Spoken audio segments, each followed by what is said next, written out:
Perfect. First of all, just like to welcome everyone to this evening. This is our third session in a series that we're doing, Cricket New South Wales online coach ed webinars. Over the past fortnight, Brett Rankin and Greg Little-Clay have presented on effective coaching in two separate parts.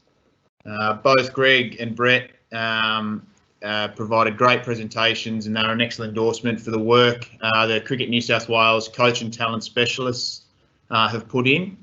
Both of those presentations focused on the attributes of an effective coach. Just touching on the work that those 8 coach and talent specialists have done, there's 8 CATs across New South Wales, 4 based in metropolitan Sydney and 4 spread out regionally across New South Wales. And their work that they've put in behind the scenes to produce this series has been excellent. So I'd just like to commend their work to you. Their work has ensured that we've been able to reach over 140 coaches so far. And tonight we've had over 340 coaches register, which is another outstanding achievement. Tonight's webinar is titled The Inner Sanctum, Coaching the Blues Way, and follows on nicely from the first 2 presentations on effective coaching. Tonight, Josh Lalor, who's the coach and talent specialist for Outer West Sydney, will be hosting. And on the line with him tonight, we've got Phil Jaques, who's the current head coach of the Cricket New South Wales Blues, Andre Adams, the current bowling coach for the Blues, and Nick Larkin, who's current opening batsman for the Blues and batsman for the Melbourne Stars in the BBL. On behalf of the coach and talent specialists and Cricket New South Wales, I'd just like to thank Phil, Andre and Nick for giving up their time this evening. Before I pass over to Josh, I just wanted to make mention of the Cricket New South Wales Foundation. The Cricket New South Wales Foundation is the charitable arm of the organisations, with donations helping to ensure the growth and sustainability of cricket within New South Wales. The initial projects for the Cricket New South Wales will focus on female cricket, Basil Sellers scholarships and New South Wales inclusion programs. To donate and for more information, please visit cricketnewsouthwales.com.au/foundation. Now I'll pass over to Josh, Andre, Phil and Nick for what will no doubt be a very enjoyable presentation. Thanks, guys.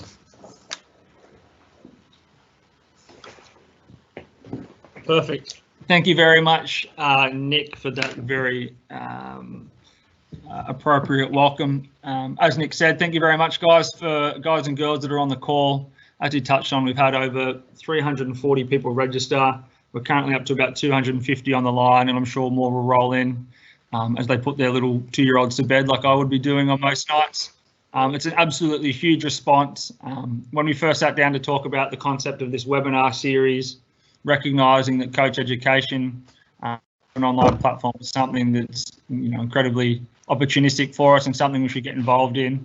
We weren't sure of the kind of response that we were going to get from the public, but the kind of numbers that we're seeing tonight, I guess, are a testament to the eagerness and willingness of coaches across New South Wales, and I'll touch on that in a second, even further than that, to get better at their craft, and we couldn't have more appropriate people on the line to talk about that. There's going to be plenty of questions that people are going to want to ask tonight.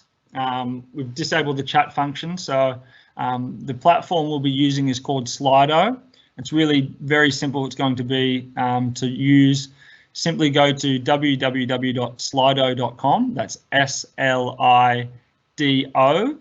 It's going to ask for a code. That code is 54321. And I'll touch on that again later for the people that are coming in late. That code is 54321. It's a really easy platform to get on and ask your questions. It's a crowdsourcing question platform for us. So Nick will be monitoring those for us, and we'll be able to answer some questions at the back end if that's okay. The reach is incredible. So we've just made a little list here of how broad our reach has been across the state. In the south from Bega, we've got Justin Wellsford and Roddy McDonald. In Albury, Wodonga, I don't think you can get much further south. We've got Aaron Hoskin-Howlong. In the north, we have Ryan Kernaghan and Jacob Graham from Lennox Head. Again, I don't know that you can get much further north. In the west, from Macquarie Valley, we've got Glenn Shepherd, John Munro from Murrumbidgee. We've got Alan Dongs from Tenterfield.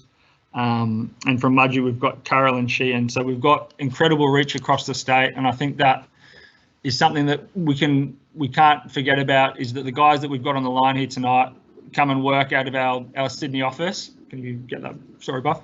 Come and work out of our Sydney office, but the impact that they have and the impact that we should have as an organisation is truly across the state. So I think we're incredibly grateful to have those people on the line that are continuing to do what I would often refer to as the Lord's work out in regional New South Wales. So thank you very much.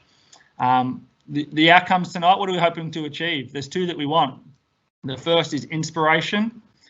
We want coaches to listen, to hear these guys speak and to talk about their stories and the importance of coaching across all levels of New South Wales and Australian cricket. We want to inspire coaches to want to learn and to get better and go out in the field and do the best job that they can do. So that's point one. Once you're engaged and inspired, we need something to implement. So the second phase is implementation. We'll touch on the 4 C's of coaching in the second half of the presentation, but that's very much how can I implement some things on the ground to make sure that we're collectively reaching better outcomes for our cricketers at all levels. So without further, I'll get onto the introductions for the presenters that you can see in front of you. They've been sitting very politely, Dre almost statuesque there in the Shire, but Andre Adams, New Zealand international, 692 first-class wickets at an average of 23, which is incredibly impressive. And more importantly, 3 centuries. I'll ask in a second which of those 2 facts he's most proud of. Phil Jaques, Australian Test player, 395. I'm disappointed that we can't see the baggy green over his left shoulder, but that's okay.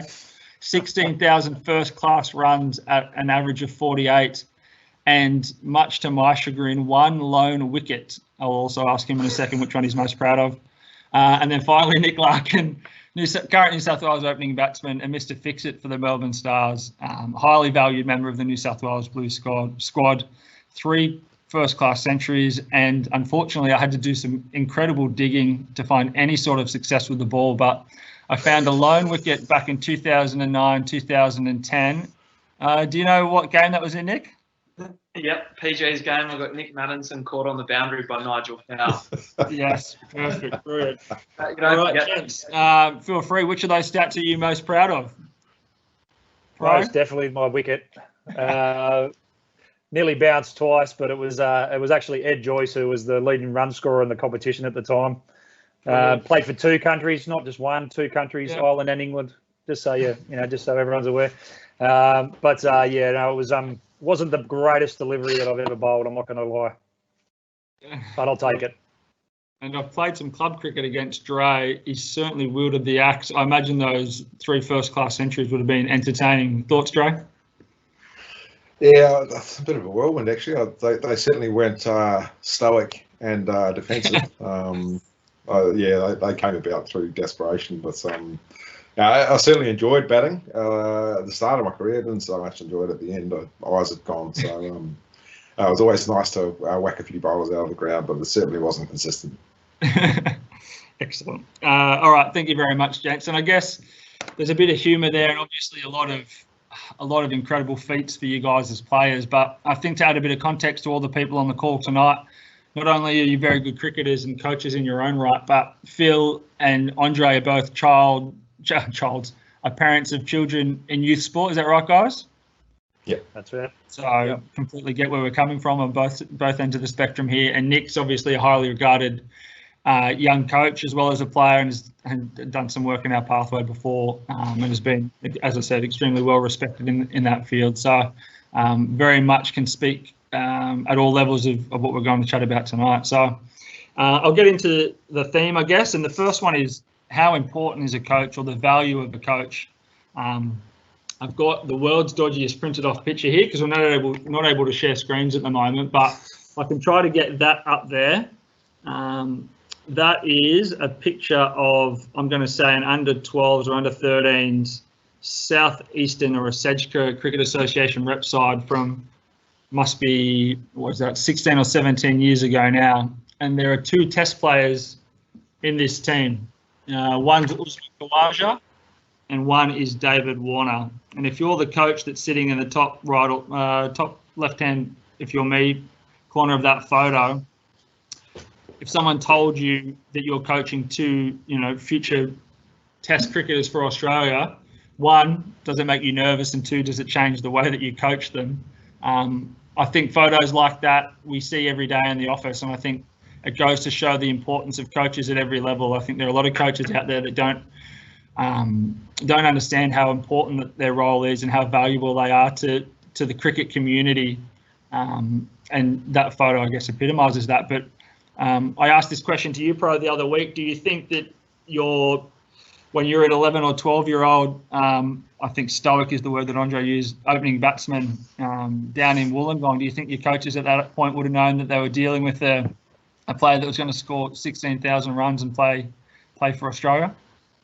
Well, certainly not stoic at the age of 10, I can tell you that for free. I was a bit of a cowboy from the bush. I don't think so. I mean, why everyone gets into the game, I don't think you get in the game to play at the highest level or to play professionally. I think you get in the game because you love it and your friends play it. And it is, as a kid, it's the purest form. It's the game that you choose to pay your money to the parents choose their money to go and play on the weekend. You turn up and you do your best, and then you go home. And I think it's really important that we understand that as coaches that we all have a little role to play in a player's development, and not only a player's development as a player, but also in the player's love for the game. We give that player a self-esteem and confidence to go about their normal lives as well as their cricket. And I think when I look back at the coaches that I had over my time as a player, I think it's really important that that you understand as a coach that you don't have to be everything to every single player. You can just be a little brick to put in the wall for that player's development, and one little bit of advice could change somebody's career or someone's direction. I remember a lot of the coaches that I had over the course I had. I don't think any particular coach. There's a couple that stand out, and we'll talk about that a bit later, I'm sure. But I think I look back at every coach I had. They had some sort of impact on me in some way over the course of my life, and I think it would be remiss of me to say or to not say how important every single coach is in a player's journey and development, and really understand the power of coaching and the relevance that you have in every child's life. Perfect. I think, Dre, we were chatting the other week and you said you didn't play any representative cricket until you were 20. Can you touch on any of the coaches that you had? I'm sure you played cricket from a very early age. Some of the coaches that might have kept you in the game when you maybe thought about not playing, or the environments they perhaps created to keep you there? Yeah, I obviously I agree a lot with Jaques. The point Jaques made about the enjoyment aspect, I think that's your biggest role as a coach, is you have to provide that enjoyment. If you don't provide the enjoyment, you run the risk of, particularly today, you run the risk of losing the player to another sport. And so if you can just provide the enjoyment factor, and I think that's at an age group level, and then particularly going up into when people are starting to choose whether they want to do this professionally, that enjoyment factor. And the coaches that I had from a very early age, they just made us feel like we were there having fun. Like Jaques said, you play the game, you start playing the game most of the time because you love it, and you do tend to forget that sometimes as a professional. But certainly when you start out, if that fun is there and that enjoyment factor is there, and you just want to turn up every week, that certainly keeps you in the game. So I think from a very early age, the coaches provided the fun, and that sort of continued until we hit professional level, and some did and some didn't. Yeah, and Pro just touched on there about this coaches being a contributor, I guess, to the overall oil painting of a player, Larko, rather than sort of owning a player for a period of time. Is there anything that springs to mind or resonates with you when we talk about things like that? I'm sure being a boy, from the mid-north coast, you would have been playing in a couple of different rep teams, a couple of Bradman Cup teams. You might have flirted with Green Shield. I'm sure you're getting messages from a few different people. Can you speak to that at all?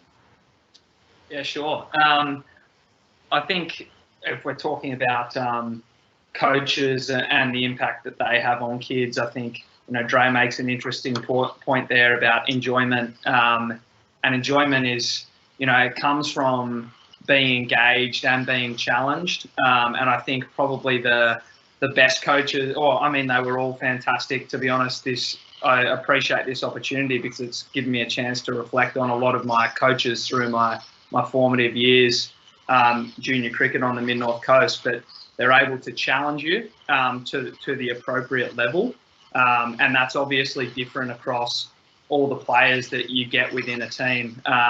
So if you see a kid that's maybe, he might have something about him, you're going to challenge him a little bit more, him or her a little bit more than you might other kids in the team who might be there purely just to hang out with their friends and be part of that journey. So I think, coaches, maybe there were some coaches that could see that aspect to my game. I certainly wasn't the top player in my age group once I got to a certain level, but I was able to remain engaged and driven for a lot longer than some other athletes that I was competing with. And for me, that was, it's probably why I managed to maybe eventually go past them, because I remained engaged. And I'm sure that has a lot to do with a lot of the coaches who challenged me along the way and kept me engaged and challenged me in different ways.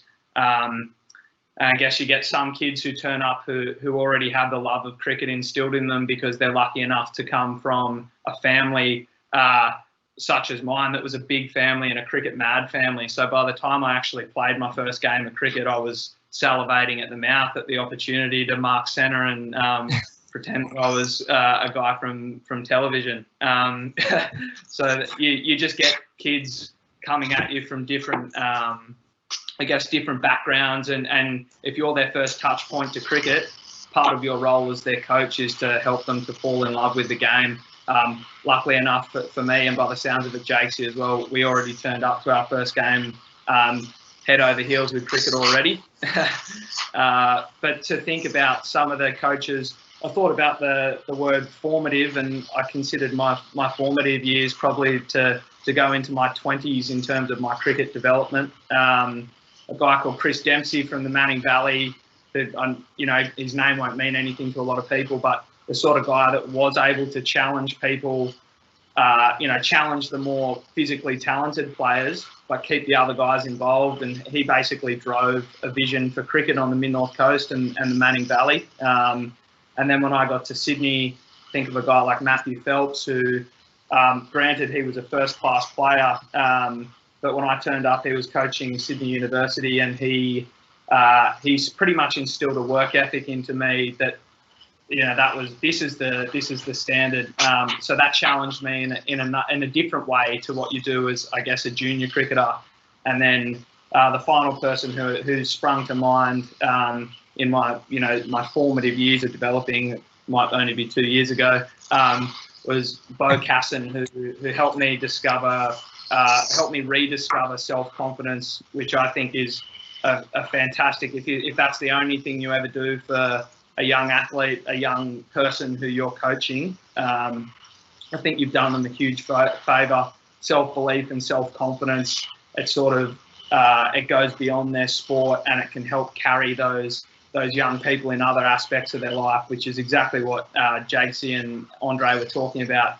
It goes beyond just helping them with their sport. These are team skills and self-belief and development skills that actually, help you with your relationships and your workplace and your education and things like that. So I think as coaches of young people, it's just an incredibly important role to be playing.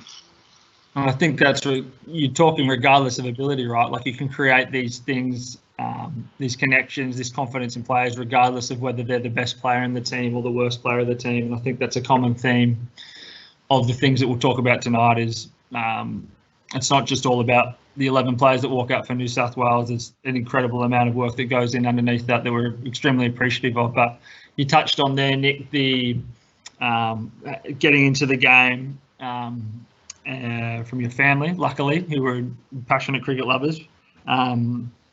one thing we often talk about, well, I try to make the point in the office that, you know, there's been, someone throw a number at me, 707 players that have 50 something that have played Test cricket for Australia. There's probably been 750 equally talented players that have never made it there for one reason or another. And I put a lot of that down to coaching. I think as positive as coaching can be, I think bad coaching can also allow people to drift away from the game. But in our chat the other day, we were talking about this and was talking about, again, another area that coaches go into, and that's that keeping players in the game and helping them develop that lifelong love for the game. And Nick told quite a funny story about some kids from Ireland, which we'll touch on in a second, but particularly in that role around that relationship with parents as well. Dre, did you want to touch on, you know, not all, like Nick said, not all parents are like Nick's parents who show up to cricket, you know, wanting his kid to be the best, and Nick's just happy to, as he said, smile and think he's on TV when he's marking centre. Sometimes the parents can be a bit challenging, either for the coach or the parent, and that's an incredibly valuable role that the coach can play in supporting that relationship.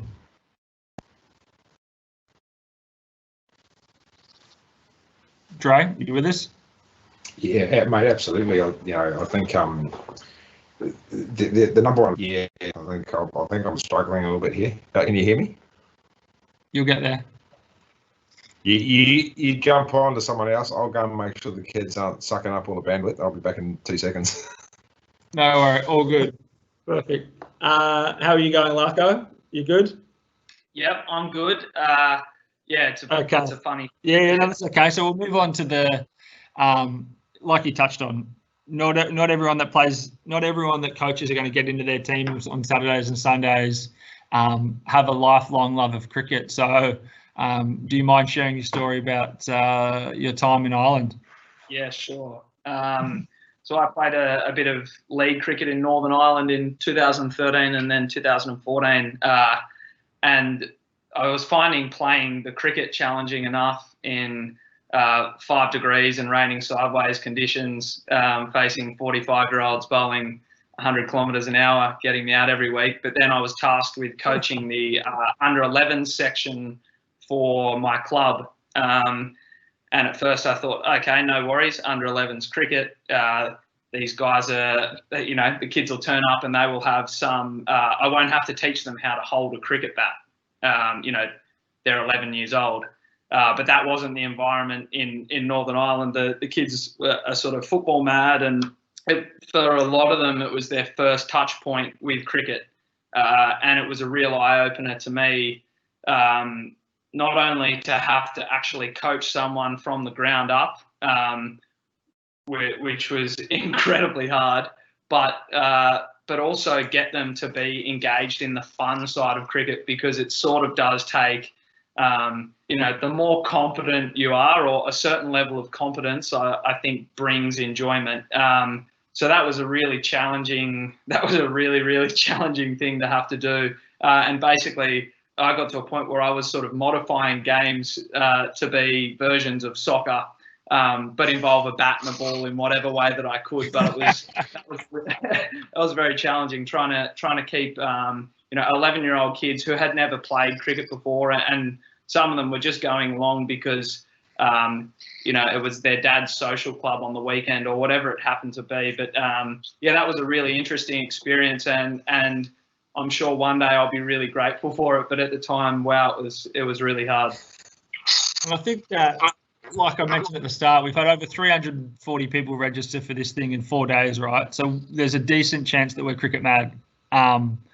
If we're coaches and we're the people on this call, we're probably big cricket advocates and we love the game, but not everyone that comes into our care is going to be absolutely cricket mad. And I think that also reinforces your previous point about tailoring your expectations, your level of support for the best player in the team, to the worst player in the team, to the most engaged player in the team, to the least engaged player of the team. I think we spoke the other day about first-class cricket setups have multiple coaches that support players in different ways, and yet you've got one coach and maybe a manager who are trying to support 11 very different experiences with cricket each week that are equally as valuable. So how are you going there, Dre? You back with us?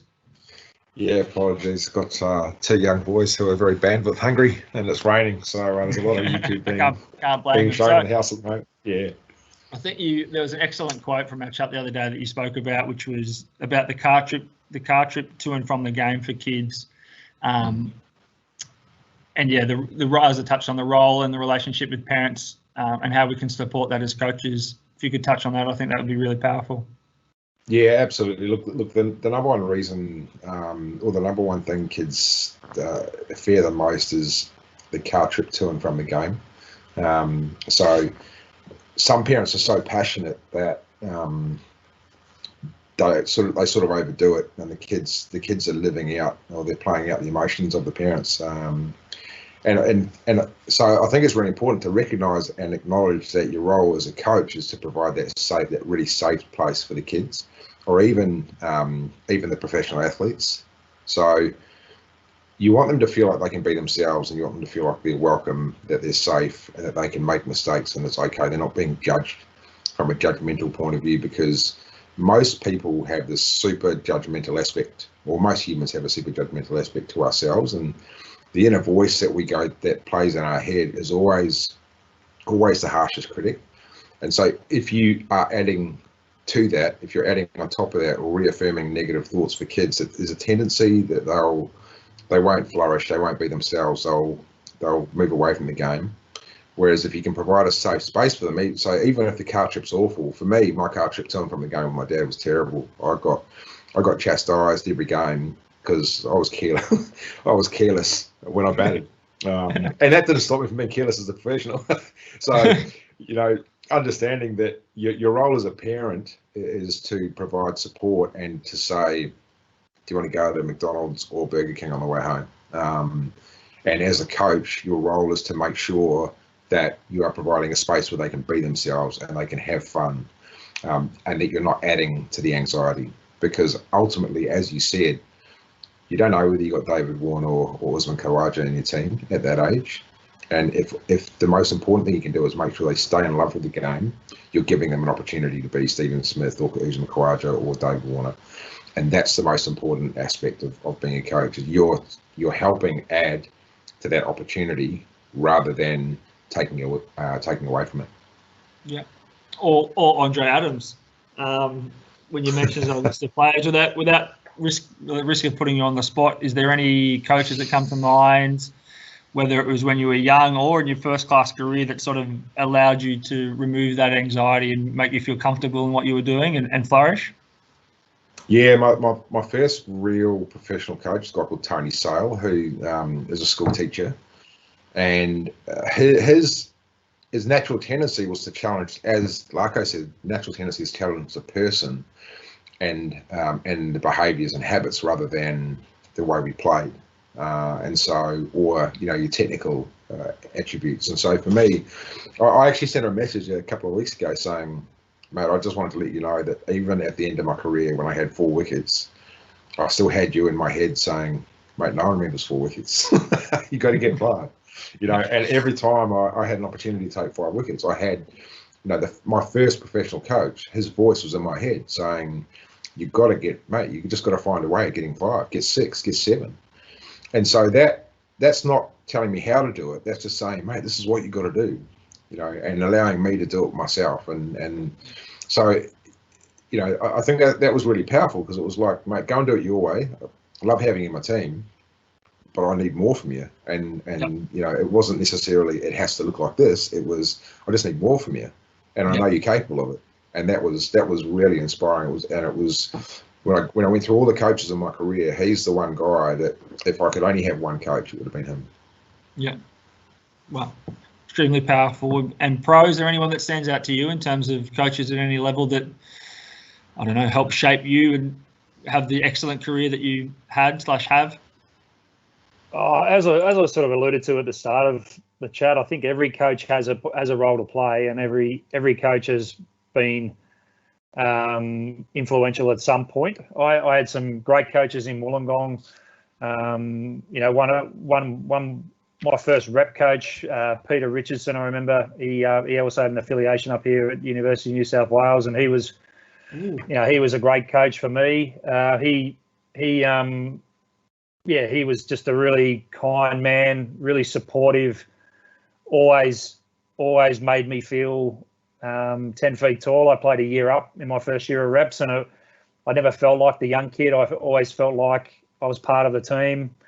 So from that perspective, he was really important for me, building confidence and understanding, or helping me come to the conclusion that I could play and I could, and I belonged in that team.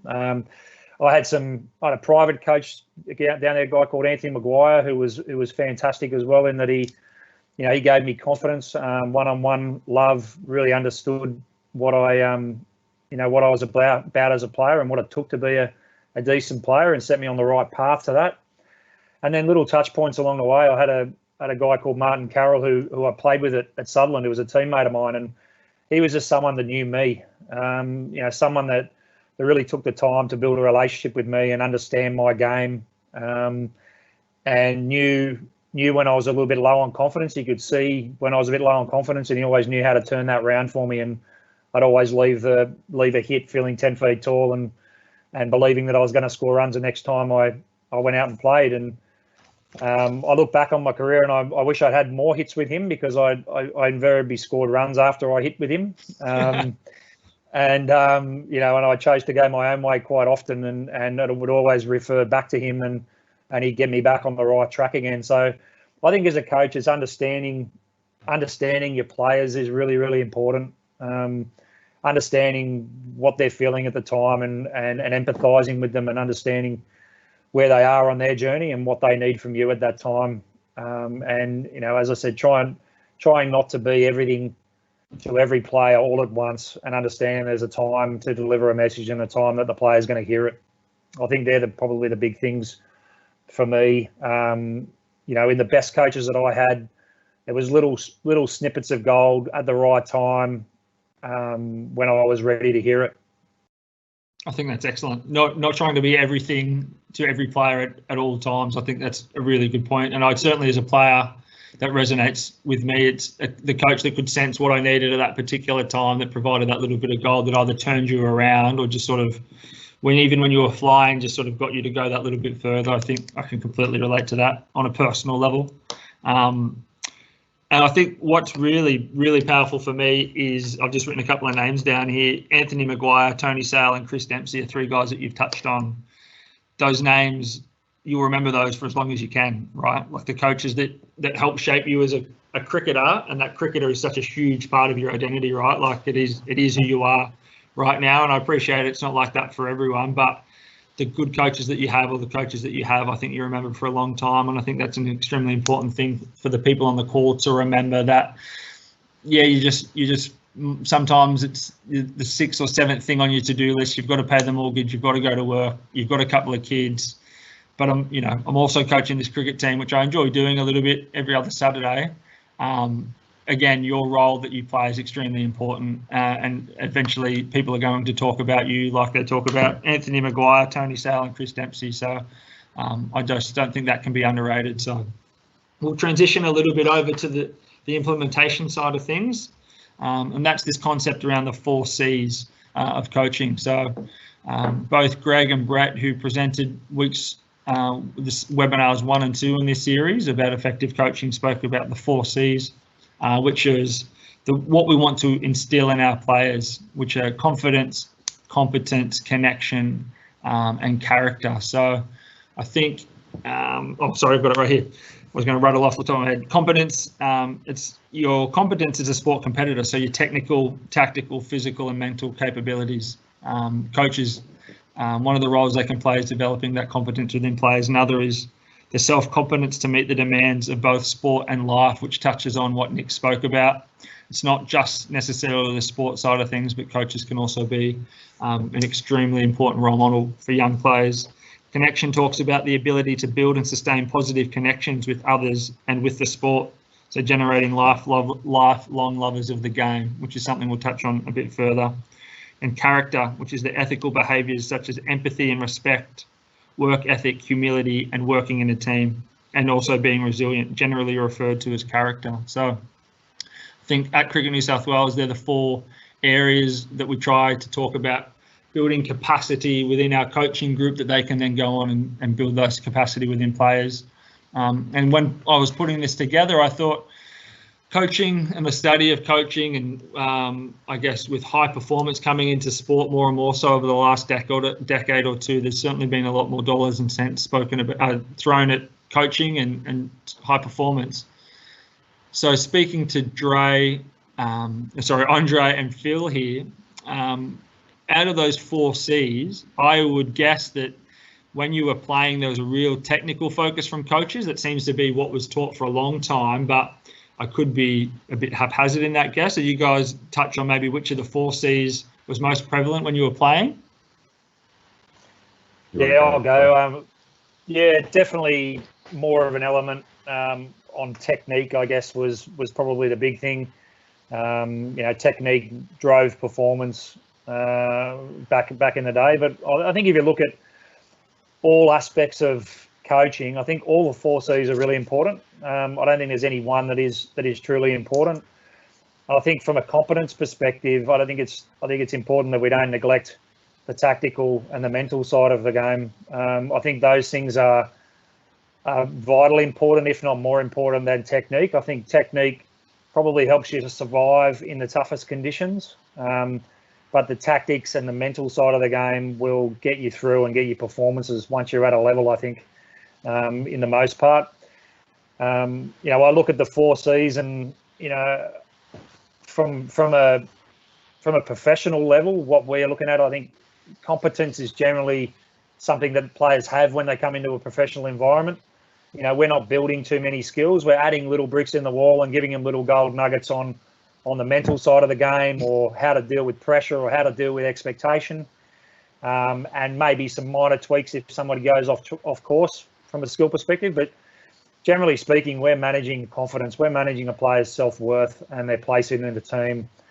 We're managing a player's self-awareness, how they actually fit in within the team structure, how they connect with each other, how they bounce back from adversity, and then we're trying to monitor how we build a relationship with the player and how we create buy-in to be able to get our messages across. Yeah. And more importantly, how they also get buy-in from with each other and get information crossing. I think in any team, the more we can talk about the game, the more we're going to learn.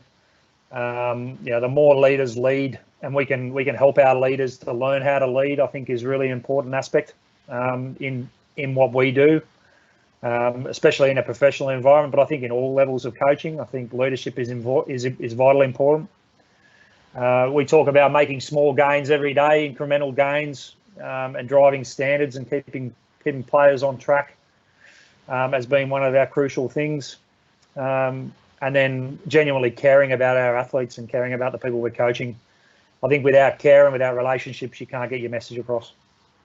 Yeah, thank you. And thanks very much for giving us a very quick breeze behind the curtain, a quick look behind the curtain to what you guys are trying to build currently with the Blues, which we might touch on in a sec if we get the chance.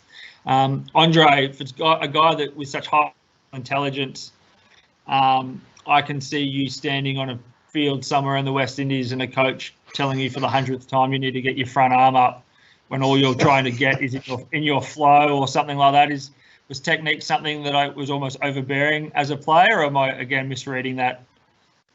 Yeah, I think we certainly coming from New Zealand, we struggled to we struggled with this belief that technique was everything, and that technique was going to make you better. And like Jaques said, particularly once you get to a certain level, you're competent. You have a degree of technical ability, and then we always say that there's no perfect technique. But yet we teach our coaches to coach the same way and coach the same technique all the time. So, I think it's really, I mean, Jaques is a great example. He wasn't the most free flowing looking batsman in the world, but it's not how, it's how many. And I think that's something that when you talk about competence, competence comes down to whether you can or whether you can't. And it doesn't matter how good you look in the nets if you can't do it in the middle. So, what we should be teaching is how do you get yourself how do you get yourself through that? And so for me, competence comes under not so much technique, but how do you manage yourself through difficult situations? And I think, Larko is a great example of a guy who had a really strong technical belief coming into, I think, particularly 2 years ago, and he's turned the corner and is looking now at how you manage yourself through this. And as a young professional, you've got to take your hat off to him, because it's really easy to live in your belief system of technique will solve everything, because that's what you're taught. And so we should be, I think it's really brave to be going down the lines of, well, what else can I do? And so I think if you learn that at an earlier age, there's not as big a block. And so when you look at the great players, look at a Lalor or a Chandler Paul, you look at Stephen Smith or Kevin Peterson, they don't look the same. They're not technically perfect according to the Bibles of cricket, yet they're some of the best players that's ever walked on this earth. So I think what's really important when it comes to competence is how does that player manage themselves through? And so to understand that, you've got to have a really strong connection with that player. And for me, as a coach, I think that's our pinpoint, get that connection with the player. So then you can understand what their level of competence is, and you can have those conversations with them. Yeah, I think that a little bit of a segue into the next, I wasn't going to ask that just yet, but I think that's a perfect segue, is, so we speak about these 4 C's, confidence, competence, connection, and character. Is there one that you would think that is prioritised over the others, or is there one that perhaps unlocks the others? I certainly have my own views, but I'd be really interested to hear your thoughts on that. Whoever wants the floor. Go, Larko, do it. Sure. It's probably different. I mean, I play underneath these guys. They're my coaches. Beside us, mate. Beside us, not underneath us. If I look at those 4 C's and I think about myself, probably confidence was the thing that unlocked my competence in a way, because my defense mechanism was to go back and work on technique, and not really address the elephant in the room, was that I didn't have that pure self-belief, and what brought that about for me, or what, you can take a horse to water, but you can't make it drink. Bo Casson built a fantastic connection with me he was a coach at the time, and that connection helped me unlock the confidence, which helped me unlock the competence. If that is all making sense, and I haven't gone in too deep on this, but that's the way it sort of played out for me. A fantastic connection with a coach who really cared about me, and was honest enough just to lay it out on the table and basically say, Nick, I think you're really good. You train harder than anyone. Your technique's great. You dominate the levels below. What's wrong? Why aren't you getting the results that you deserve? And my instinct response to him was to say, Bo, but it's harder. First class cricket is hard. He said to me, our connection was strong enough that he said to me, no, it's not. It's not. You need to do some work on the mental side of your game. And that led me down a path that has been totally transformational. And I'm still plugging away at it, to be totally honest. It is constant work. But that, if I'm looking at those 4 words, let's just say Bo was a fantastic character that built a great connection with me. He helped me unlock my confidence, which improved my competence. And that's the way I see, maybe those 4 things working together in a real life example. And that was, that's, I don't know which one's more important in there, because they all sort of play in together. But, the connection between the athlete and the coach, to help them unlock whatever aspect of their game, we're talking in the high performance space here, might take them to the next level, might help them unlock their true potential. I think that's the magic of coaching, really. I think for I keep using colloquialisms, for Phil and Andre, that leads us into another great question. So would you guys say that one of the C's sort of leads your coaching style more than the others? Or again, I'm sort of having visualizations of you guys at the nets and you're in the middle of a session. Phil, you might be talking to one guy that you know is down a little bit, so you're talking to him about something completely different, but then you'll turn around and speak to Larko about something technical. Is it as simple as that you can just sort of turn one tap on and one tap off, you know, meters away from each other with different players? Is it quite a challenge? I think it has to be that way, because at the end of the day, coaching's not about you as a coach. It's not about what you think is important. It's not about what you're feeling at the time. It's about what the player's feeling at the time. It's about what the player needs from you in that moment. And I think understanding what the player needs, you know, is our job as a coach, especially in a team environment. You know, as a head coach, I'm going to have a different brief, I guess, to a skills coach in a way, in that I'm actually looking after the whole mood of the team and how they're all working together, and are the conversations happening where the information's getting crossed. You know, are we heading towards a common goal? So those things as a head coach, I think, are important. I think when you're talking one-on-one with a player, it has to be about what the player needs from you, and understanding what they need from you in that moment it comes from being connected with the player. It comes from having the relationship, and it comes down to understanding where they're at on the continuum. You know, do they need technical advice, or do they need confidence, or do they just need a cuddle? You know, sometimes players just need a cuddle, and sometimes they just need a free coffee at the end of a training session, just to make them feel good about themselves, or to reward them for a good effort. Yeah. Andre, you got anything to add in that space, or maybe give examples of ways that you've engaged players in? The coffee's a brilliant one. Being on tour with players and trying to pick your moments with guys. A guy can score, you know, Larko can score 100 today, and Daniel Hughes missed out. You've got to have you've got to have conversations with those two guys on the same day. That can be a challenge, I'm sure. Yeah, absolutely. And you know, Jaques is right. You've got to give the players exactly what they need, and so to know that, you need a really good connection with them. And that's not technical advice. Well, it might not be technical advice. It's not always cricket stuff. It might be life. It might be something else. And when a player turns up and is not the usual self, our natural tendency might be to say, mate, what are you doing, mate? Like, you're supposed to be doing this. And really, the duty there is that's not their normal behaviour, so find out why. And then that builds your connection, and they have a stronger commitment to you. It makes them more likely to commit to the team stuff if they feel like they're loved and cared for. So that's our natural style anyway. Like, Jaques is a very empathetic person, more so than me. I'm learning in that space. And I tend to be pretty blunt, and so I've had to learn how to step back from what I see and what I say, because it's not always the right time just to say what you see. And then again, I've also had to learn to step back and say, why are they acting like that?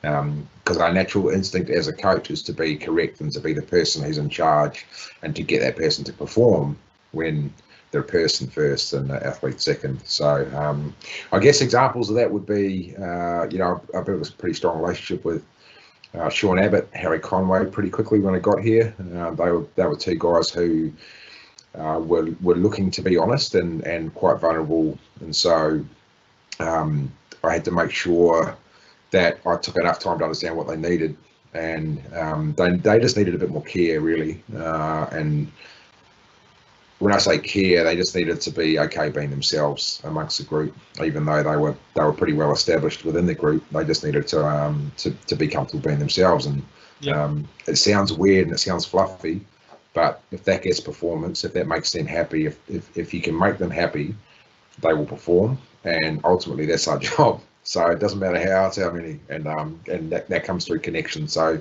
my coaching style is definitely about connection. I try to connect with the intelligent ones in the group, like Larko, and I was good mates with Ed Cowan, and so they raised my IQ level significantly because it's quite low.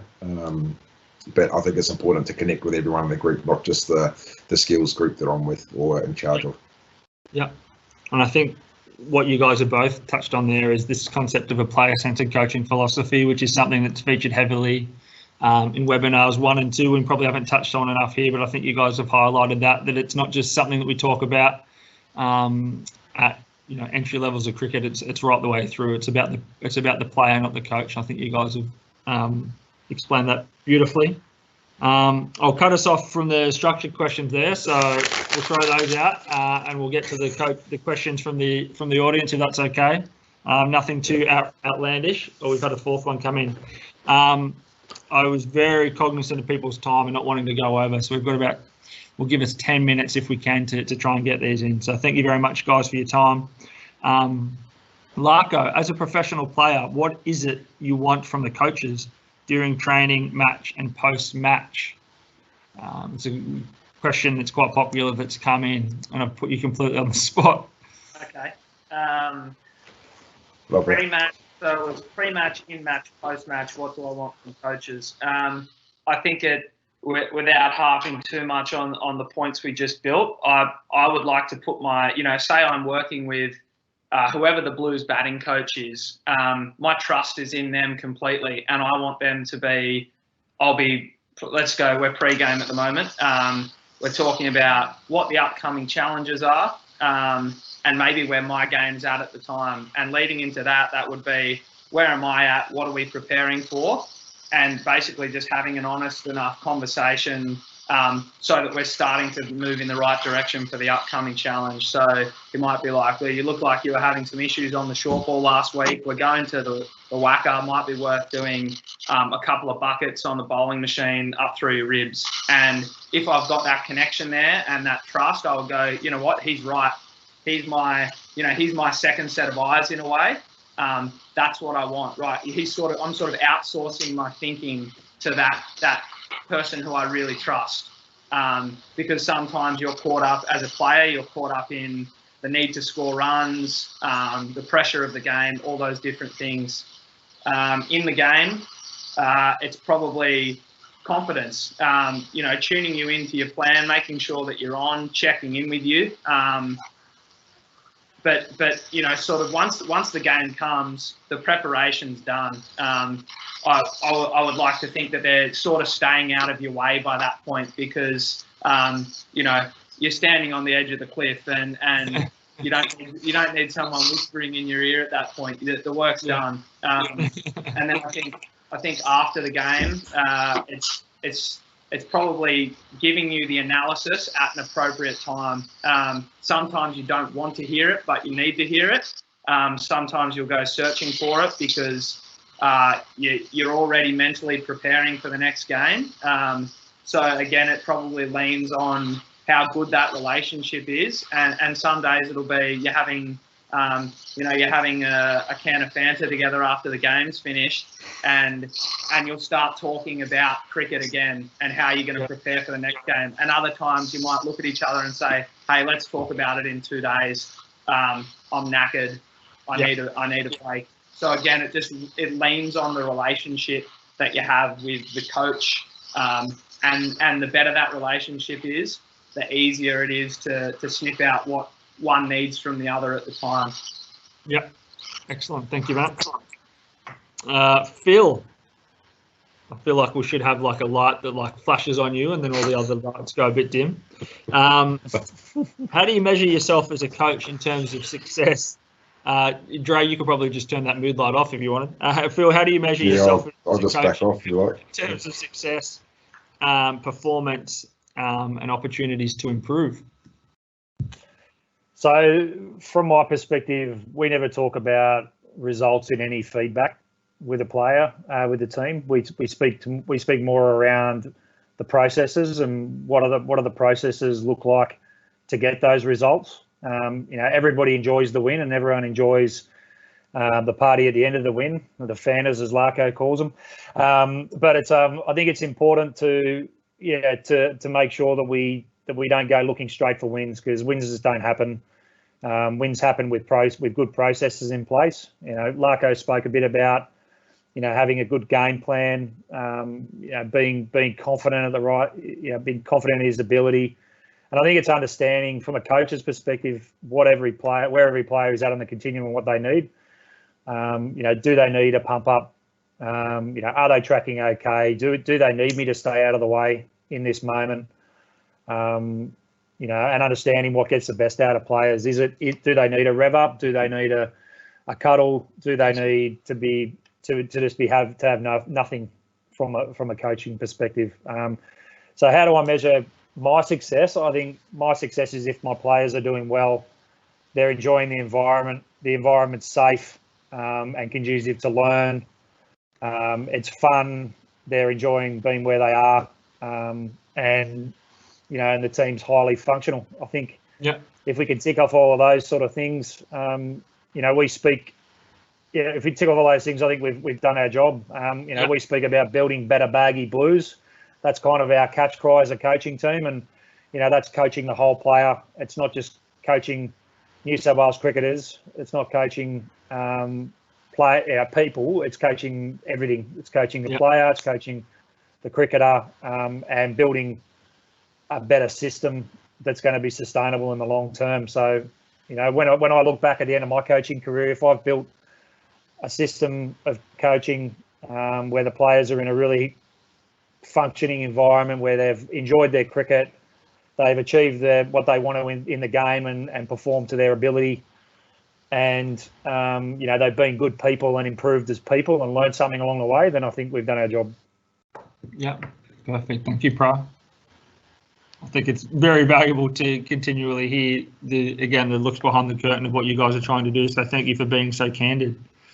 Andre, Josh, I just want to add one little point to that. When it comes to measuring success, because a lot of it will come down to results. A lot of age group teams are down to results, but I think my measure of success is based on, are we shifting habits? We talk about the habits of the day-to-day stuff, the habits at home. Are we getting that movement towards what they say they're going to do, and then actually living those habits? And because if like JC says, the processes are in place and they can live their processes, then that's what success looks like for me. We don't need to look at trying to win a game. Everyone wants to win a game, but if we can build the habits of success, like successful habits, and live those habits on a day-to-day basis, and that's what success looks like, because you're naturally going to have success if you can live those habits, and that's where we're trying to get to. Yep, perfect. Thank you, bud.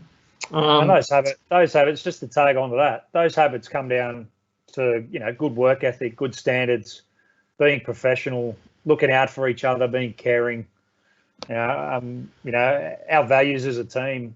If you don't mind me sharing, Nick, I'm sure you won't mind me sharing it with it. But our values as a side are to be brave and to take the game forward, to care for each other, to have respect for each other, and be professional.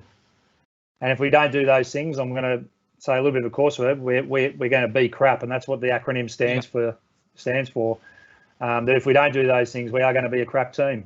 And the players came up with this. I remember the first day I was in charge. I came to the leaders and I said, "What do you want this team to look like? What do you want this team to be at the end of this journey? And when you retire, what legacy do you guys want to leave behind?" And they all wanted to see a more improved side, and we set about on a journey about how we're going to improve that, and how we're going to improve those behaviours, and how we're going to improve those day-to-day habits. And as I said before, it's about incremental gains. It's not going to happen overnight. You're not going to click your fingers and have a good culture. You're going to click your fingers over a long, long time and go, well, we've done this along the way, little tiny things along the way that make you a more functioning team, that make you be able to have honest conversations with each other, that make you be more professional and be more caring people, and be more respectful people. Yeah. And I think that's the important thing. I think as if we can take one takeaway from tonight, I think it's understanding that the change doesn't happen. It doesn't happen straight away. It happens in little tiny habits and tiny shifts in behaviour. And as coaches, we've got a real influence on being able to shift behaviours and be able to shift the way that players go about things. Yep. I'll finish with one more for Andre and then one for the whole group. Dre, what would be an approach to improve the self-confidence within younger players? Might have been a while since you've coached. Well, you've got, as we said, kids, some of your own kids in youth sport. What are some of the tricks of the trade to help build self-confidence in younger players, do you think? Just a couple off the top of your head, if you had any. Sorry to throw you under the bus. Oh no! Look, it's a pretty broad question because self-confidence is that's a pretty strong inner voice, and so I think there's a number of things that could be. So I think the main aspect there is what are they telling themselves, and then when you're dealing with young kids, if they're telling themselves something negative, you've got to make sure you're building them up and saying they can rather than they can't, because the most important thing for young kids to remember is whether you think you can or you think you can't, you're probably right. So how do you change that self-talk into something that's more positive? And your opportunity as a coach is to be super positive, because if you can just help them think they can, then they'll start finding a way. You don't have to show them how, you just have to think. They have to help them think they can. Just came out okay in the end. So I think it's really important that you don't have to have a psychology degree, but when someone's not feeling great, and so your opportunity to pump their tires is really, really important, because they should want to be there, and just provide an opportunity for them to love what they're doing, and to just tell them they're amazing. Even when they haven't done amazing, find something to be amazing and grateful for, and I think that will really help. Yeah, thank you very much, mate. And then we are running over time, so I apologise to everyone, but I think we can all agree that we're getting plenty out of the guys tonight. One for everyone, if that's okay. And Nick, can you speak from the player's point of view on this one? But how do you go about building connection with players that you may not naturally resonate with? And I certainly know from a player's point of view that you don't connect with every coach the same. So could you make a comment maybe from a coach's side of things or a playing side of things from your time playing, how an instance where you made that work and got positive outcomes? In terms of connecting with a coach or connecting with another player? From your point of view, like if you maybe touch on a coach that you didn't naturally resonate with, but were able to build a connection with that sort of allowed you to be more comfortable in your environment? Yeah, sure. I'll use one from interstate, because it was a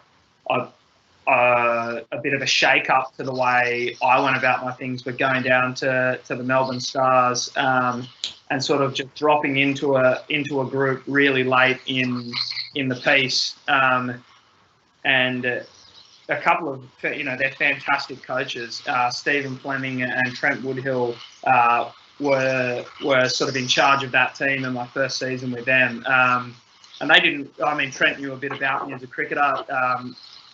Stephen Fleming had never seen me play before, and I played all right in our first trial game. I found Stephen Fleming was sort of pushing and prodding me quite a bit to ask me these questions about why. I think he could sense that I was pretty set on a couple of little technical tweaks, and my instinct is, when I'm challenged, is to get like a lot of people, to get a little bit of defensive at first. And I probably spent the first 2 days of our training camp down there pushing back in a sense and saying, no, this is the way I do it, before I sort of sat back and realised, okay, this guy's trying to help me, and he's a world-class 2020 coach that's seen the best in the world operate. He might have something to offer me here. Yeah, that's what I see when you're the guy that's not even in the 11 yet down there.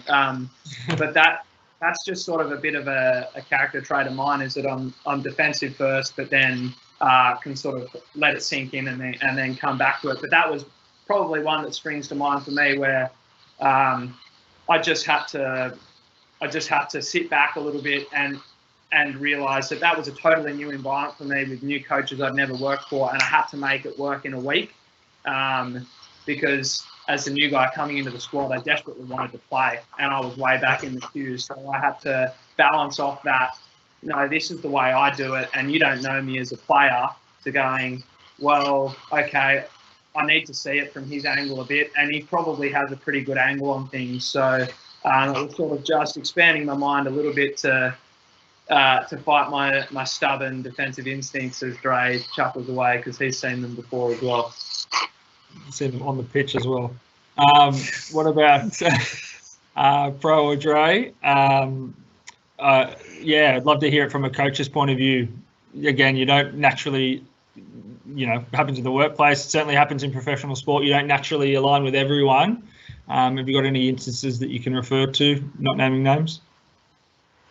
I think, there's been a couple of people. I mean, particularly as a young coach, I've struggled with a few people, and being an ex-player and being an ex-fast bowler who wanted to win every battle, my ego was massive when I started coaching. So, Larko just talked on about defensive ego, and we've all got that. We've all got this defensive ego, and so that's the thing that's going to stop you from having a relationship with someone.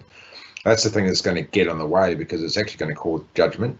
And the thing that resonates with me when I was playing was every coach almost sounded the same, apart from one or two. And so how can you stop yourself from sounding like every other coach? Because that'll instantly get the player to, they'll think, oh, well, this is a bit different. And when I say that, I mean, how can you come across non-judgmental when you're asking a question? Because there's a difference between, mate, why'd you play that shot? And can you tell me why you played that shot?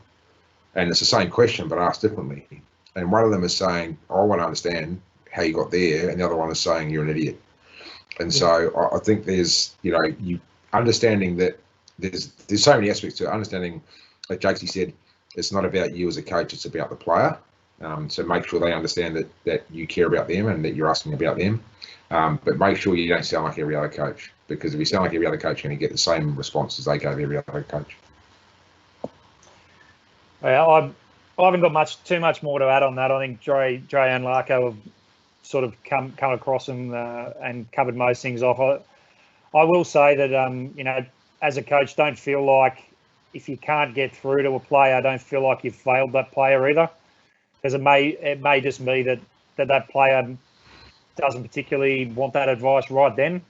It doesn't mean that they don't want your advice at some other stage as well. So I think it's important that you understand what they're feeling at the time, where they're at, on that learning curve, and are they ready for advice? And if they are ready for advice or want your advice, generally they'll come to you with advice as well if you put the olive branch out enough. So I would just say don't be too heartbroken if they don't listen to what you're saying or don't particularly want that advice right then. It doesn't necessarily mean they don't respect you or that they know it all. It just means that they may not be ready right then. So or they don't respect you and they do know it all. That's the other option as well. That's plenty of those. We come across quite a few of those players as well. But but I think it's just important that you don't take things personally. At the end of the day, as a coach, we're here to help the players. It is their careers. We try and guide them as best we possibly can, and keep them on track. Which comes down to knowing what the players are working on, knowing where they're at personally, and knowing when they're ready to receive that advice as well. Yeah. Could I just add on to that? I think it's that made me think about something before we came on here. Jaques is 100% right. The other aspect to this is that we think it's our God-given right to give that player information because we're the coach. It's actually not. We have to earn the right to be able to give that player information, and it's not the other way around. They don't have to earn our respect. We have to earn theirs if we want to. It's our job to help them. Yeah. Like we're going to come and go. Coaches, we're going to come and go. The players will pretty much largely stay the same until their careers end. So it's really up to us to earn the right to give them some information. And then you've got to pick your time when you can give it. So if you're giving out information, they don't want to hear it, you haven't earned that right. And so the boot has to be on the other foot there. We don't automatically have the right to come in and throw something down and say, you got to listen to this, because they don't have to. And sometimes they don't want to. Yeah, I think that's a very poignant point that you make, and probably an excellent place to leave it. Gentlemen, thank you very much for your time. Thank you very much to everyone on the call from all parts of the state. We've got people from overseas, from other states as well in the country. So thank you very, very much for everyone who's given up their time this evening. I know from a Qriket New South Wales point of view, we're incredibly thankful for the work that the coaches are doing out there in the cricket community, instilling that lifelong love of cricket that we spoke about at the start. And hopefully these few guys have given you some takeaways that you can, take away, be inspired, and some things to implement or think about when it's your turn to get out there and do the Lord's work when cricket rolls around in the summer. So thank you very much to Nick, Phil and Andre for their time. Couldn't be more thankful for you guys for taking the time, and just to have you here, I think shows how important coaching and coach development is to the coaches and the players within this state. So thank you very much for you guys. That's all for us for now. Keep an eye out for the next webinar in the series. We'll be back next Wednesday night at 7 o'clock, going around again. So keep an eye out for that. Thank you again for everyone for your time, and good night. Good night. Thank you. Thank you, guys. Good night. Thanks, everyone. Thanks for having us.